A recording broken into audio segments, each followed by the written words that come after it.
Nice here. This is going to be a bit of an odd episode, and we have to talk about a few things before we get to the chickens. We are working on the Geologic Timeline project, and part of this is showing when certain things evolved in time. This includes extinct plants only known from the fossil records, such as these Cabonia from the late Cretaceous. The size of these in-game models are based on real fossils. I've actually found some specimens of this species myself. We're also adding correctly scaled animals for the time, like this T-Rex. These are all custom models, and we're doing this all in vanilla through the use of resource packs and animated Java. But most of these models come from a mod called Prehistoric Fauna that we are working in partnership with. I'll say more about that at the end, but for the timeline we also want to use the vanilla Minecraft animals, such as foxes and chickens. We want to keep them sized appropriately as well, which is a problem in Minecraft for a few reasons. The first thing is that things in Minecraft just seem smaller than things in real life. The average male height is about 1.75 meters, and the player character is 1.8 meters. To me, this T-Rex doesn't seem huge, but in reality, its hips would be taller than most residential ceilings.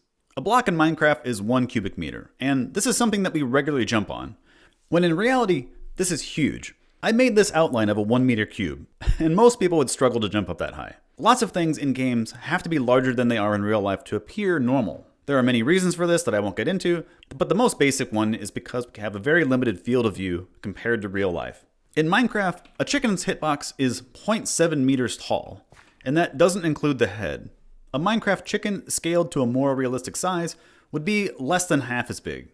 This larger size might be to make it feel right, or just to make the hitbox easier to interact with. And this is the second problem.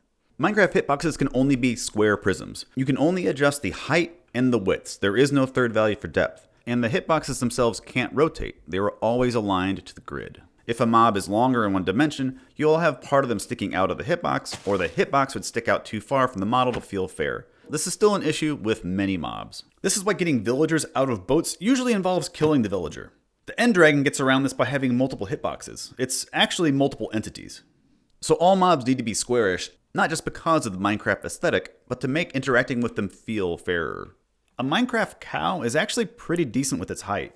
I grew up on a little farm, and most of our cows had a back that was about even with my eyes, and I'm average height. The issue with cows is their other dimensions. If you wanted to have a more realistic cow, it would need to be longer, the legs shorter, and the body would need to be lower down. It would also need to be not as wide. I'm not going to stretch all the mobs in Minecraft for the timeline, but I will adjust their scale to a more appropriate size. Here is everything scaled in front of their standard Minecraft model. These values are also highly dependent on what real-life species you define a Minecraft mob as. I'm using averages for sizes, and it can't be perfect, but this is pretty close. We are limited to 16 times larger or smaller in vanilla Minecraft, which is only really an issue for the arthropods. And don't take any of this as complaints. I like giant bees. I'm just commenting on the scale for the timeline. Doing all of this reminded me of an interesting paper that came out a few years ago, and it had some figures that really stuck with me, and I'm going to take this opportunity to share them with everyone in my own way. I'll link the paper in the comments too. Let's go to an island. This island is mostly forested, with some plains at one end. If we wanted to quantify the life on this island, there's a few ways that we could go about it. First, we would have to identify all the species that are present, and then, since it's a small island, we could do a census and just count everything directly. This might not be the best way of looking at things because a sheep is not a tree, and a tree is not a blade of grass. Another way to compare everything is to compare biomass, and specifically the biomass of carbon present in each of these species. Biomass is simply the mass of a specific thing in a certain area, and the carbon biomass is just looking at only the amount of carbon. For our visuals, let's say that one block equals a specific mass, 1,000 kilograms. Happens to be the density of water, and we will make all the carbon have that density regardless of its source. 1,000 kilograms of carbon from feathers, bones, meat, wood, it's just one block. We can make our chicken into a cube, and we don't know the weight or density of a Minecraft chicken, but we can assume they are like real-life chickens, mostly feathers, just twice as tall. Earth chickens are about 2 kilograms, and since we are dealing with volume, doubling the height will increase the volume by 8 times. So a Minecraft chicken would be about 16 kilograms or 35 pounds. Most land animals are about 15% carbon, so one Minecraft chicken has a carbon biomass of 2.4 kilograms, which would make a cube about this big. There are 4 chickens on the island, so let's bring them here. almost 10 kilograms in total. We can do the same thing for the other animal species on the island, converting their volumes into cubes, and most animals have a mass of about 984 kilograms per cubic meter, and again, they're 15% carbon, and we'll bring all the animals here. No surprises, Minecraft cows are big animals. We can do the same for trees. But first, I don't know how to quantify leaves. I know what a cubic meter of leaves weighs, but leaves on a tree are not very dense. If I calculated them as solid, it would skew the numbers more than if I just left them off. Comments will tell me I'm wrong for doing it either way, so I'm just going to ignore the leaves. Oak wood has a density of 800 kilograms per cubic meter, and wood is about 50% carbon, so one Minecraft block would equal about 0.4 of our biomass block. Birch is less dense, at about 530 kilograms per cubic meter, but it's still 50% carbon, so one Minecraft block would equal about 265 kilograms. We can take all the wood blocks on the island and sum them up, and then multiply by those values to estimate the total carbon biomass donated by the trees. In real life, trees are excellent carbon sinks and sequester hundreds of gigatons of carbon globally. For the rest of the Minecraft plants, except for the grass blocks, technically they have zero volume because they're two-dimensional, but let's just assume that they are 1 pixel deep. So each pixel is about 244 centimeters cubed. Wait, that seems big. Is that right? 1 pixel is 1/16 of a meter, which is 0.0625 or 6.25 centimeters. And then 6.25 cubed is a little bit more than 244. I need to see that in real life.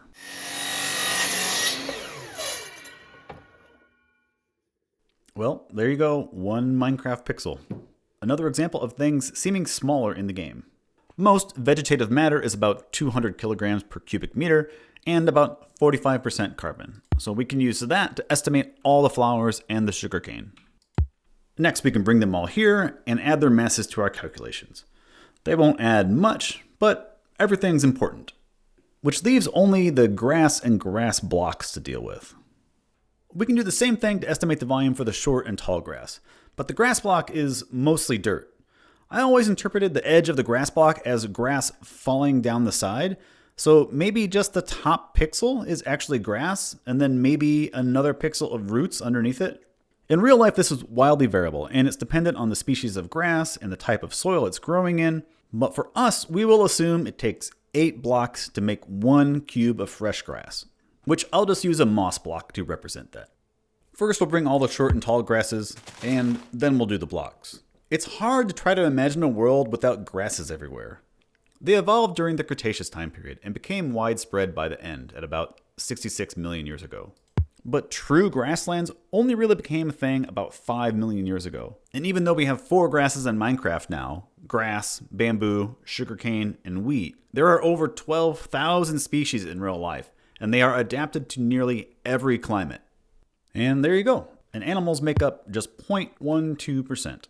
99.88% plants. The ending percentages aren't that surprising to me. Plants dominate. But what if we did this for all life on Earth? A paper actually did just that back in 2018. I came across it because I was doing some research for a talk, and I wanted to make a point about plants. Not just plants are cool, but if you're talking about a biome and its ecology, the overwhelming majority of it is plants.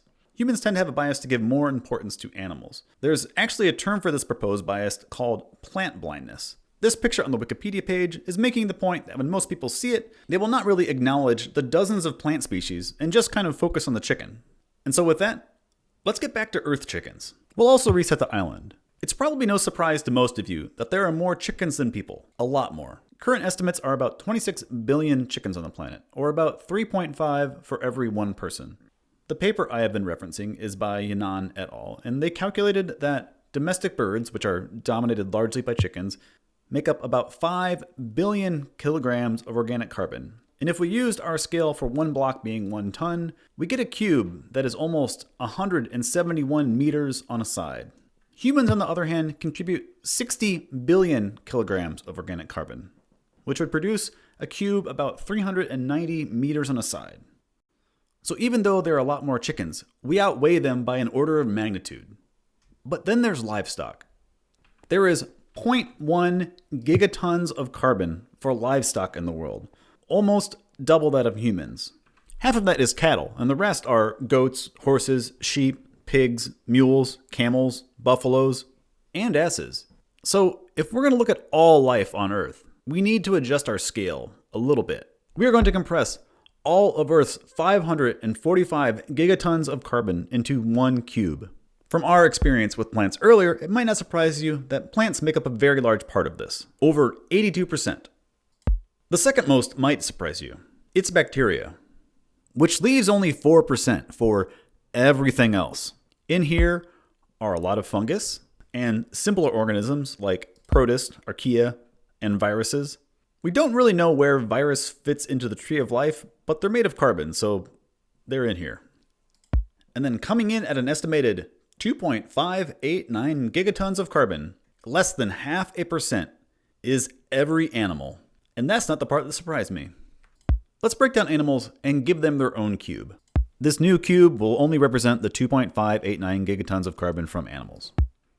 Half of this is arthropods, mostly aquatic, like crabs, but also insects, beetles, bugs, spiders.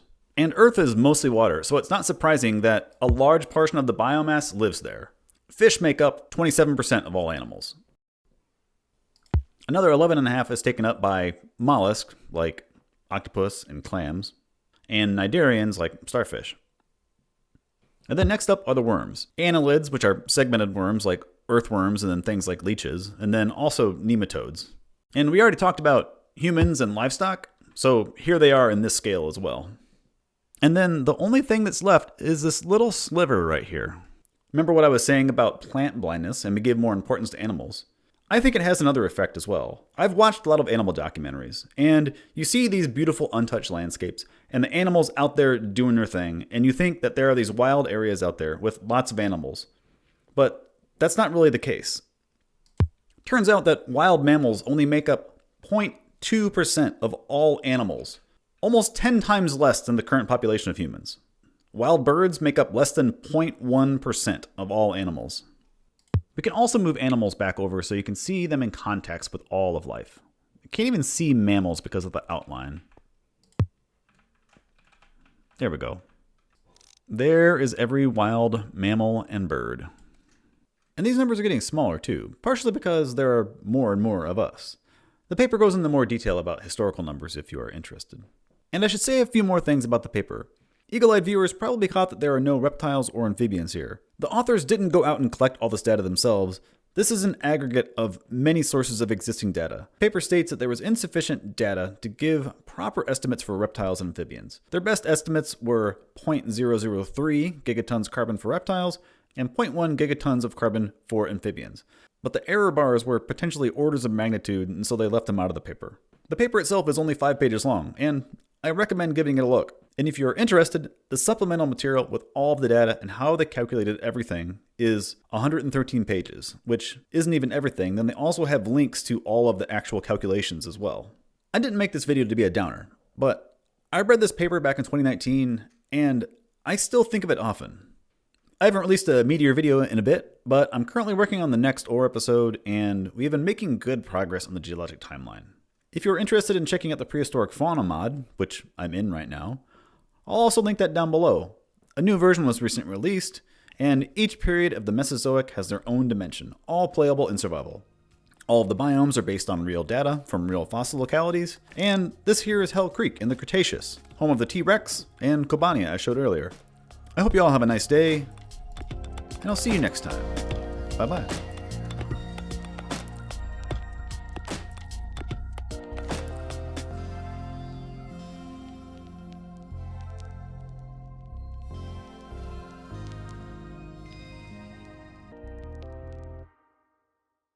We won't talk about appropriate scaled gneiss.